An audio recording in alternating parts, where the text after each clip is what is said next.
যাম। অহা 2 তাৰিখে আমাৰ বাবে আৰু এক প্ৰাপ্তিৰ দিন। ৰাজ্যৰ শিক্ষামন্ত্ৰী হৈ থকা অৱস্থাত সৰ্বশিক্ষা অভিযানত আমি বহুত শিক্ষকৰ নিযুক্তি দিছিলোঁ। প্ৰায় 35,000 শিক্ষকে এতিয়াও সৰ্বশিক্ষা অভিযানত কাম কৰে। বহু সময়ত বহু লোকে প্ৰশ্ন কৰিছিল, এওঁলোকৰ চাকৰি নাথাকিব, এওঁলোকৰ চাকৰি গুচি যাব। 2011-12 চনৰ পৰাই এনেকুৱা বিতৰ্কই আমাৰ সমাজ জীৱনখনক আক্ৰান্ত কৰি আহিছিলে। অহা 2 তাৰিখে আমি যোগ্য বুলি বিবেচিত প্ৰায় 24,000 শিক্ষকক চৰকাৰৰ আওতালৈ আনিম।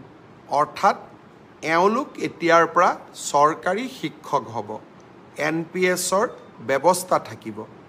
আৰু ফেমিলি কোনোবা শিক্ষক যদি অকালতে মৃত্যু হয়, পৰিয়ালটোৱে পূৰ্ণ দৰমহা পাব, পেঞ্চনৰ ব্যৱস্থা হ'ব।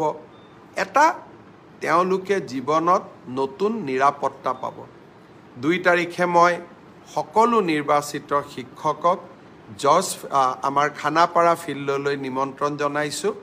তাতে আমি নিয়োগ পত্ৰসমূহ বিতৰণ কৰিম।